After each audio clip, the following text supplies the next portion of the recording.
Temples మీరు చెప్పినప్పుడు నేను చాలా గుళ్ళ గురించి విన్నాను సార్. నాకే సర్ప్రైజింగ్‌గా అనిపించింది. అసలు ఇప్పటి వరకు బయట ప్రపంచానికి తెలియని మిస్టీరియస్ టెంపుల్స్ ఏమైనా ఉన్నాయా? ఉంటే అవి ఎక్కడున్నాయి? బోలెడున్నాయమ్మా. బోలెడున్నాయి. హ్మ్. అసలు నీ దేశమే మిస్టీరియస్ దేశం తల్లి.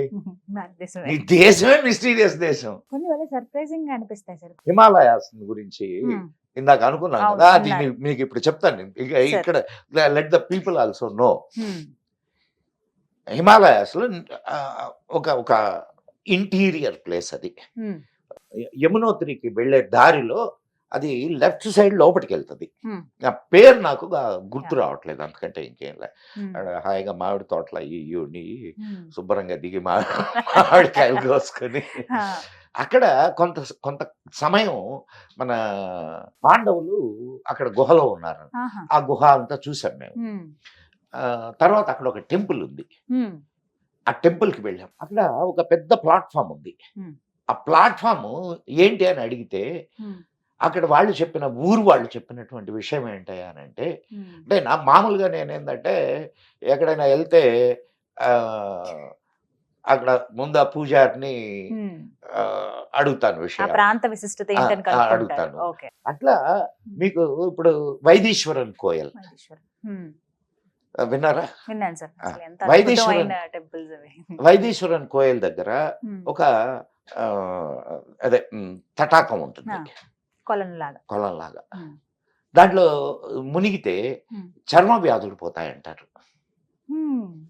హ్మ్. ఇంకొక ప్రసిద్ధి ఉంది ఆ! దానికి. ఇది వైదీశ్వరన్ వైదేశ్వరం. కోయిల్‌కి. మీకు ఇబ్బంది లేదనంటే ఈ సంఘటన చెప్తా నేను. ష్యూర్ సార్ చెప్పండి. నా స్నేహితుడు ఆ! పక్కా కమ్యూనిస్టు. ఆ! పక్కా కమ్యూనిస్టు. ఎంత ఇదంటే ఏదైనా ఉపన్యాసాలు చెప్తుంటే, ఇది దేవుడి గురించి 4 మంచి మాటలు మాట్లాడుకుంటుంటే, నేరుగా ఆళ్ళ దగ్గరికెళ్ళి హ్మ్. ఆళ్ళని ఇంక ప్రశ్నలతో ఇసిగించేసేవాడు. ఆ! సరే మేమందరం కలిసి కూర్చొని నేను I was in medical profession. హ్మ్. ఆహ్, ఓహ్! పబ్లిక్ సెక్టర్‌లో, సెంట్రల్ హ్మ్. గవర్నమెంట్‌లో. హ్మ్. కూర్చొని మాట్లాడుకుంటుండేవాళ్ళం. ఇట్లా మాట్లాడుకుంటూ నేను వాడితో అన్నా, "ఇక్కడ వైదీశ్వరన్ కోయల్ అని ఉంది. హ్మ్. అక్కడ నీకు హ్మ్. థంబ్ ప్రింట్ తీసుకొని హ్మ్. నీ జాతకం చెప్తారు" అన్నా. "ఏయ్! వాళ్ళు పో, అయన్నీ ఏం లేదు" ఆ! అని అన్నాడు. మరి ఏమనుకున్నాడు? ఈ అయితే వాడి దగ్గరున్న మంచి గుణం ఏంటనంటే, హ్మ్. ఏ విషయాన్నైనా సరే పరిశీలిస్తాడు. హ్మ్. పరిశీలించి కూలంకషంగా. ఇది హ్మ్. నిజమా? కాదా? హ్మ్. అని ఆహ్, నిర్ధారణ చేసుకుంటాడు. హ్మ్. అంటే నేను ఇది ఇది వాడి పేరు గూడా చెప్తాను. ష్యూర్ మీరు సార్. కావాలంటే ఎంక్వైరీ చేసుకోవచ్చు. Sure sir. రాధికా మోహన్ వాడి పేరు. ఆ! ఇప్పుడెక్కడున్నాడో తెలీదు నాకు. ఓకే. హ్మ్. ఆ! ఈ మాట చెప్పంగానే వాడు ఇంకొక ఫ్రెండు. హ్మ్. ఇద్దరు అప్పుడు నెల్లూరులో నేను వర్క్ చేస్తున్నా. బండేసుకొని ఎళ్ళిపోయారు ఓహ్! వైదీశ్వరన్ అక్కడికి. కోయిల్‌కి. ఆ! ఎళ్ళిపోయి వాడికి అక్కడ ఒక పెద్దాయన ఉన్నాడట. ఆయన ఇప్పుడు లేడు. నేనే చెప్పా అతనికి, "ఇదిగో పలానా చోట పలానా వాళ్ళుంటారు." హ్మ్. ఆయన దగ్గరికెళ్లారు ఈళ్ళు. "నువ్వు నాయనా రేపు రా నాన్న" అని చెప్పారు. హ్మ్. మళ్ళా ఆ రోజు ఉండి రెండో రోజు వెళ్ళాడు. హ్మ్.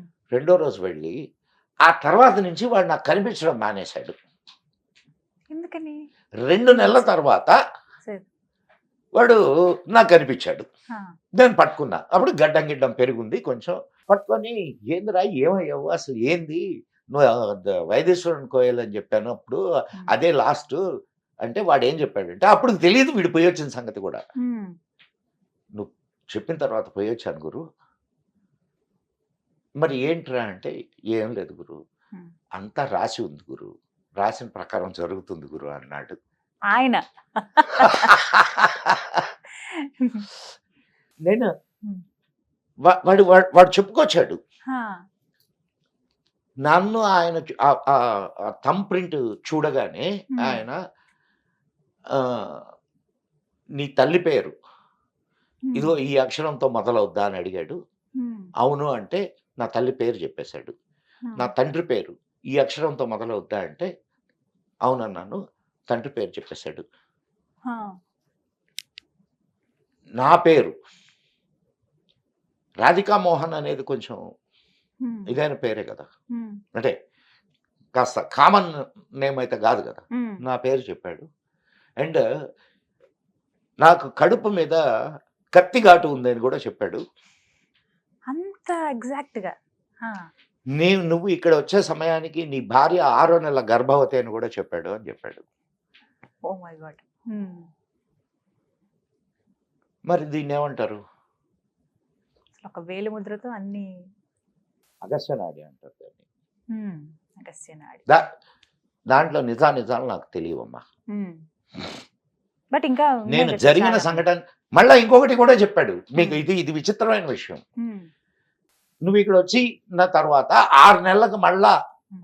ఈ ప్రదేశానికి దగ్గర ప్రదేశంలోనే నువ్వు వస్తావు అని చెప్పాడు. హ్మ్. 6 నెలల తర్వాత వాడికి ట్రాన్స్ఫర్ అంటే అటువైపే వెళ్ళాడు. Oh my God! అంత ఎగ్జాక్ట్‌గా. హ్మ్. వాళ్ళంత నిష్ణాతులు. వాడు ఆ తర్వాత 2-3 సంవత్సరాల తర్వాత ఎప్పుడో కనిపించాడు నాకు. హ్మ్. శుభ్రంగా గిడ్డం పెంచుకొని, కాషాయ బట్టలు వేసుకొని, విభూతులు ధరించి. ఆ! టర్న్ ఇది అయిపోయారు నేను మొత్తం. నా జరిగిన సంఘటన. హ్మ్. దీనికి మీరేం పేరు పెడతారో నాకు తెలియదు. ఇది విచిత్రమా లేకపోతే ఇది ఏదైనా మాయ మంత్రమా అనేది కూడా నాకు తెలియదు. సో ఇలాంటి మీరు దీన్ని ఏమంటారు అనేది నాకు అంటే మీకేమనిపించింది సార్? అంటే అలాంటి మనిషి ఇలా మారిపోయారు అన్నప్పుడు మీకేమనిపించింది? ఏమనిపిస్తుందమ్మా, కళ్ళు పెద్దయ్యాయి అంతే. నమ్మశక్యంగా అనిపించలేదు. అసలు ఎలా మాట్లాడేవారు? ఎలా అయిపోయారు? అరే ఆడి కత్తితో ఎందుకు పొడిచారు తెలుసా? హ్మ్. విద్యార్థి పరిషత్ వాళ్ళకు గొడవ అయింది.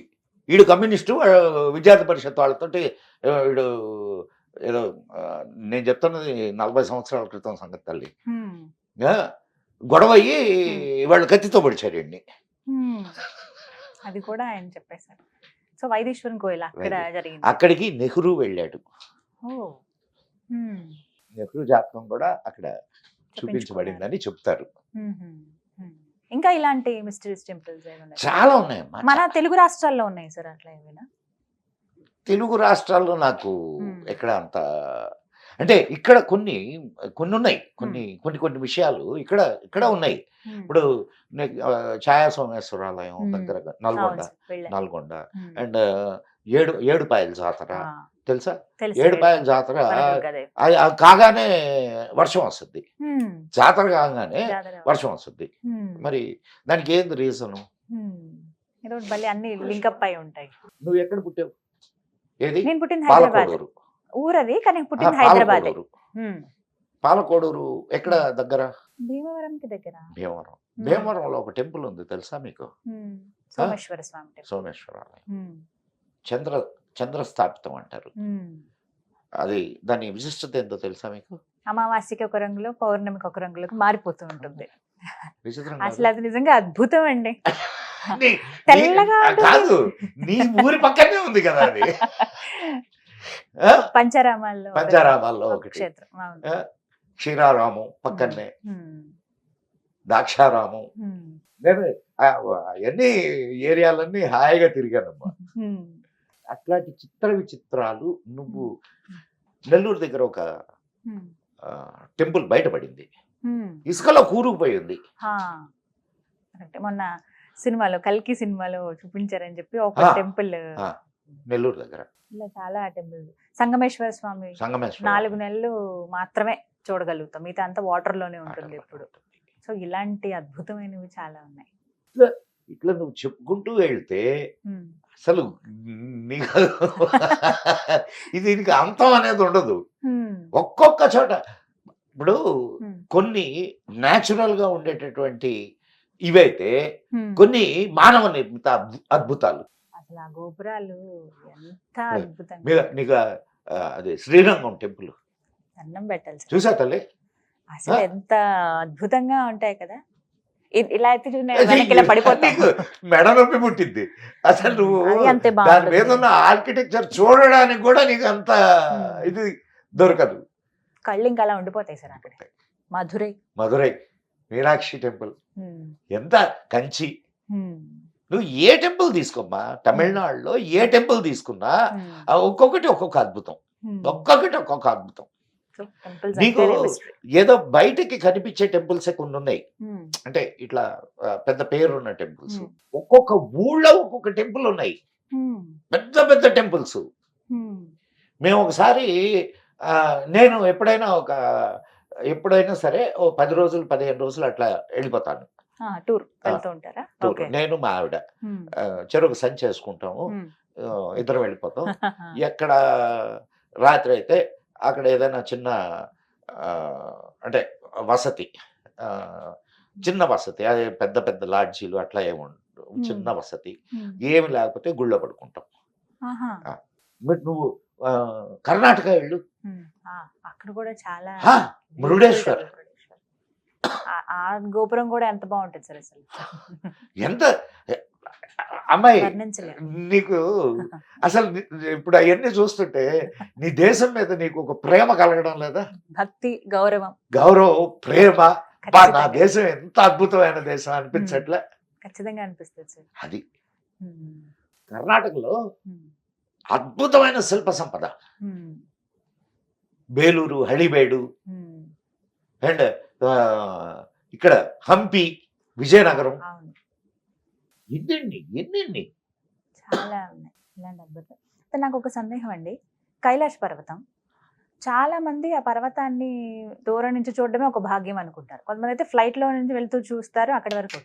ఇంకొంతమంది దూరం నుంచి, ఈ మధ్య ఫ్లైట్స్ లో ఇగోండి దాని చూడండి పైనుంచి అని వెళ్ళవు.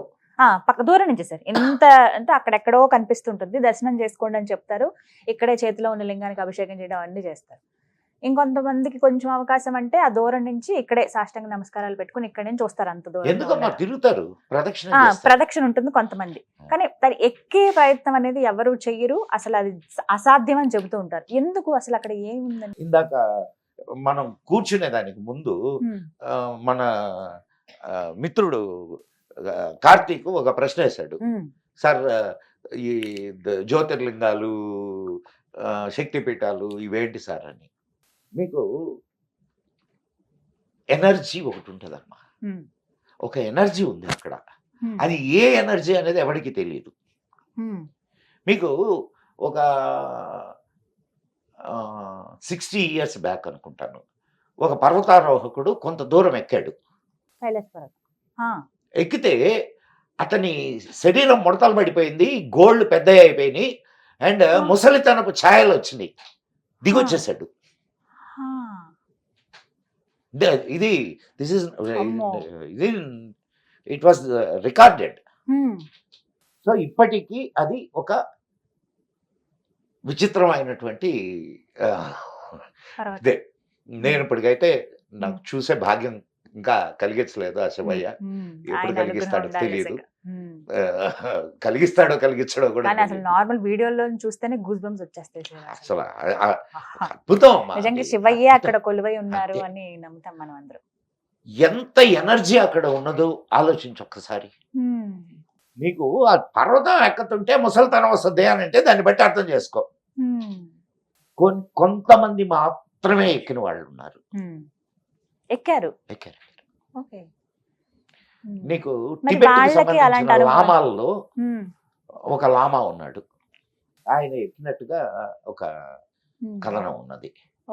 తర్వాత ఇప్పుడు అమ్మ ఋషులు, మునులు వీళ్ళు ఎక్కగలిగిన వాళ్ళు ఉన్నారు, ఎక్కిన వాళ్ళు ఉంటారు. వాళ్ళు నీకు కనిపించరు, వాళ్ళు నీకు చెప్పరు. మనం అక్కడికి వెళ్తే మళ్ళా వెనక్కు రాము.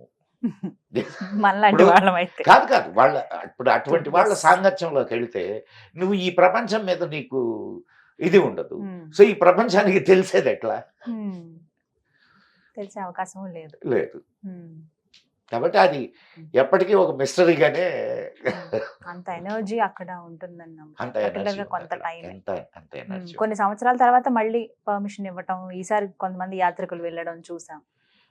అది యాక్చువల్ గా మందమ్మా, యాక్చువల్ గా మంది